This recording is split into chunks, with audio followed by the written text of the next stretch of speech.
ನೀವು ನಾವು ಹೋದರೆ ಕೊಡ್ತಾರಾ? ಜನಸಾಮಾನ್ಯರು ಕೊಡ್ತಾರಾ? ಈಗ ಆ ಟೈಮಲ್ಲಿ DCM ಆಗಿದ್ದರು ಮುಖ್ಯಮಂತ್ರಿಗಳು, ಅವ್ರ ಪ್ರಭಾವನೇ ಬೀರಿಲ್ಲ. ಆದರೆ ತಹಸೀಲ್ದಾರ್ ಹೋಗ್ಬಿಟ್ಟು ಸುಳ್ಳು ಸರ್ಟಿಫಿಕೇಟ್ ಕೊಡ್ತಾರೆ, ಸ್ಪಾಟ್ ಇನ್ಸ್ಪೆಕ್ಷನ್ ರಿಪೋರ್ಟ್ ಕೊಡ್ತಾರೆ, DC ಹೋಗಿ ಸ್ಪಾಟ್ ಇನ್ಸ್ಪೆಕ್ಷನ್ ಕೊಡ್ತಾರೆ.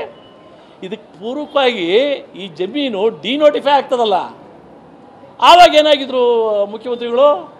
ಇವ್ರಿಗೂ ಅವ್ರಿಗೂ ಸಂಬಂಧ ಇಲ್ಲಪ್ಪ, ಇನ್ನೂ ಸೇಲೆ ಆಗಿಲ್ಲ, ಇವ್ರು ಬಾಮೈದ ತೊಗೊಂಡಿಲ್ಲ, ಕೊಂಡ್ಕೊಂಡಿಲ್ಲ, ಇವ್ರ ಕನೆಕ್ಷನೇ ಇಲ್ಲ, ಬಟ್ DCM ಆಗಿದ್ರು ಡಿನೋಟಿಫೈ ಆದಾಗ. ಈಗ ನೀವು ಡಿನೋಟಿಫೈ ಮಾಡಿದ್ದು ನೀವು, ನಿಮ್ಮ ಪ್ರಭಾವ ಅಲ್ಲ, ಒಪ್ಕೋತೀನಪ್ಪ, ನಿಮಗೂ ಅದಕ್ಕೂ ಸಂಬಂಧ ಇಲ್ಲ, ಯಾಕಂದರೆ ನಿಮ್ಮ ಬಾಮೈದ ಇನ್ನೂ ಕೊಂಡ್ಕೊಂಡಿರಲಿಲ್ಲ. 98 ನೀವು DCM ಆಗಿದ್ರಿ, ಮೈಸೂರು ಡಿಸ್ಟ್ರಿಕ್ಟ್ನವರೇ ನೀವು. ಒಬ್ಬ ರೈತ ಅಲ್ಲಿಂದ ಅವನಿಗೆ ಫೈನಲ್ ಅವಾರ್ಡ್ ಆದ 45 ದಿನದೊಳಗೆ ವಿಧಾನಸೌಧ ಮೆಟ್ಲು ಇಲ್ಲ MS ಬಿಲ್ಡಿಂಗ್ ಮೆಟ್ಲಿಕ್ಕಿ ಸರ್ಕಾರದಿಂದ ಅದನ್ನು ಡಿನೋಟಿಫೈ ಮಾಡಿಸ್ಕೊಳ್ಳೋಕೆ ತಾಕತ್ತಿರ್ತದ? ಇವ್ರಿಗೇನು ಗೊತ್ತೇ ಇಲ್ವಾ? ಪ್ರಿವೆನ್ಷನ್ ಆಫ್ ಕರಪ್ಷನ್ ಆ್ಯಕ್ಟಲ್ಲಿ ನೇರವಾಗಿ ಮುಖ್ಯಮಂತ್ರಿ ಇಲ್ಲ, ಒಬ್ಬ ಮಂತ್ರಿ ಇಲ್ಲ, ಒಬ್ಬ MLA ನೇರವಾಗಿ ಅವ್ರು ರುಜು ಇರಬೇಕು ಅಂತಿಲ್ಲ. ಅವರ ಪ್ರಭಾವವನ್ನು ಬಳಸಿ ದುರ್ಬಳಕೆ ಆದರೆ that comes under prevention of corruption act. Krishna ಬೈರೇಗೌಡರು ಹೇಳ್ತೀನಿ, ಪೊನ್ನಣ್ಣ ಅವ್ರಿಗೆ ಹೇಳ್ತೀನಿ, DK ಶಿವಕುಮಾರ್ ಅವ್ರಿಗೆ ಹೇಳ್ತೀನಿ, HK ಪಾಟೀಲ್ರಲ್ಲಿ ಕುಂತಿರಲ್ಲ ಕಾನೂನು ಸಚಿವರು ಅವ್ರಿಗೆ ಹೇಳ್ತೀನಿ, ದ್ಯಾಟ್ ಕಮ್ಸ್. ಯಡಿಯೂರಪ್ಪನವ್ರ ಸಿಗ್ನೇಚರ್ ಎಲ್ಲಿತ್ತು? ನಾನು ಕೇಸ್ ಹಾಕಿ ಬೋಗಸು ಕಂಪ್ನಿಗಳಿಂದ ದುಡ್ಡು ಬಂತು ಅಂತ FIR ರಿಜಿಸ್ಟರ್ ಆಯ್ತಲ್ಲ, ತೋರಿಸಿ ಒಂದು ಸಿಗ್ನೇಚರ್ ಯಡಿಯೂರಪ್ಪಂದು ಎಲ್ಲೂ ಇಲ್ಲ. ಬಟ್ ಯಡಿಯೂರಪ್ಪನವರು ಮುಖ್ಯಮಂತ್ರಿಗಳಾಗಿದ್ದಾಗ ಅವರು CM ಆಗಿ ಇದ್ದಿದ್ದರಿಂದ ಇಲ್ದಿರ ನಡೆಯಲ್ಲ.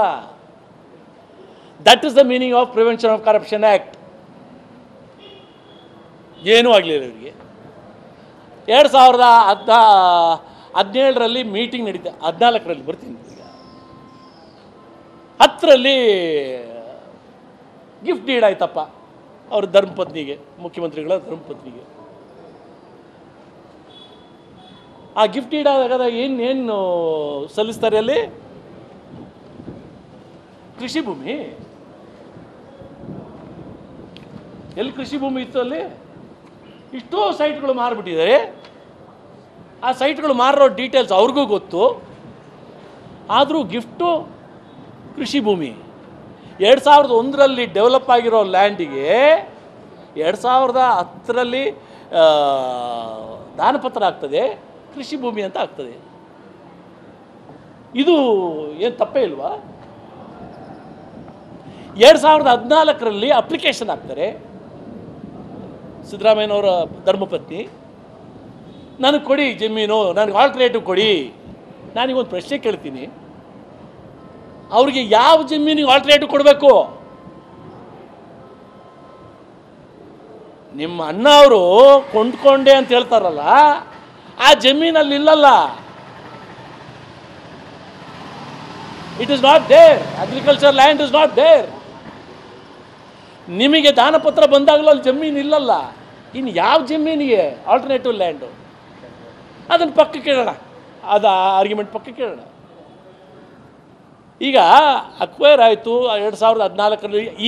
ಈ ಪತ್ರವನ್ನು ಇವರು ಬರೆದಾಗ, ಸನ್ಮಾನ್ಯ ಮುಖ್ಯಮಂತ್ರಿಗಳ ಧರ್ಮಪತ್ನಿಯವರು ಬರೆದಾಗ ಅದರಲ್ಲಿ ಉಲ್ಲೇಖ ಮಾಡ್ತಾರೆ, ಸೈಟ್ ಫಾರ್ಮೇಷನ್ ಆಗಿದೆ, ಪಾರ್ಕ್ ಫಾರ್ಮೇಷನ್ ಆಗಿದೆ, ರೋಡ್ ಆಗಿಬಿಟ್ಟಿದೆ, ಸೈಟ್ಗಳು ಹಂಚಿಬಿಟ್ಟಿದ್ದಾರೆ ಅಂತ. Everything is known. 2004ರಲ್ಲಿ ಕೊಂಡ್ಕೊಂಡ್ರಲ್ಲ, ಆಗ ಇವರು ಬಾಮೈದ ಆ ಜಮೀನು ಕೊಂಡ್ಕೊಳ್ಳೋದಕ್ಕೆ ಅಲ್ಲಿಗೆ ಹೋಗಿದೆ, ಮನೆಯಲ್ಲೇ ಕುಂತು ಯಾರ ಹತ್ರನೂ ಕೇಳಿದೆ, ಅಲ್ಲಿ ಎಲ್ಲಿದೆಯಪ್ಪ ಜಮೀನು ಅಂತ ಪರಿಶೀಲನೆ ಮಾಡ್ದೇ ಕೊಂಡ್ಕೊಬಿಟ್ರಾ? ಫ್ರಾಡ್ ಅಲ್ವಾ? Is it not per se fraud? ರೀ, ನನ್ನ ಮೇಲೆ ಆರೋಪ ಇದೆ, I agree, I am keeping it aside. ಇದು ಫ್ರಾಡ್ ಅಲ್ವಾ? Let's come, I dare DK Shivakumar to come for open discussion ಬರ್ತಾರಾ 1 to 1 ಬರ್ತಾರಾ? ಇಲ್ದಿದ್ದ ಭೂಮಿನ ಐತೆ ಅಂತ ಕೊಂಡ್ಕೋತಾರಂತೆ, ಅದನ್ನು ಇಲ್ದಿದ್ದ ಭೂಮಿನ ಕನ್ವರ್ಟ್ ಮಾಡ್ತಾರಂತೆ, ಇಲ್ದಿದ್ದ ಭೂಮಿನ ಗಿಫ್ಟ್ ಮಾಡ್ತಾರಂತೆ, ಇಲ್ದಿದ್ದ ಭೂಮಿಗೆ ಕಾಂಪನ್ಸೇಷನ್ ಕೊಡ್ತಾರಂತೆ. ಓಕೆ, ಈ ಕಾಂಪನ್ಸೇಷನ್ ಬರೋಣ. ನಿಮಗೆಲ್ರಿಗೂ ಗೊತ್ತು, ಅಕ್ವೈರ್ ಆಗ್ತದೆ ಜಮೀನು. ಹೊಸಕೋಟೆನಪ್ಪ, ಹೊಸಕೋಟೆ ದಾಟಿ ಚಿಂತಾಮಣಿ ಹತ್ರ ಆಗ್ಬಿಡ್ತು. ಚಿಂತಾಮಣಿಯಲ್ಲಿ ಅಕ್ವೈರ್ ಆದರೆ ನೀವು ಆಲ್ಟರ್ನೇಟಿವ್ ಸೈಟ್ ಎಲ್ಲಿ ಕೊಡ್ತೀರಿ ನೀವು? ಚಿಂತಾಮಣಿ ದಾಟಿ ಈ ಕಡೆ ಹೊಸಕೋಟೆಯಲ್ಲಿ ಕೊಡ್ಬೋದು, ಇಲ್ಲ ಆವಲಹಳ್ಳಿ ಹತ್ರ ಕೊಡ್ಬೋದಪ್ಪ. ಸದಾಶಿವನಗರಲ್ಲಿ ಕೊಡ್ತೀರಾ? ಏನು ಪ್ರಭಾವ ಇಲ್ಲ,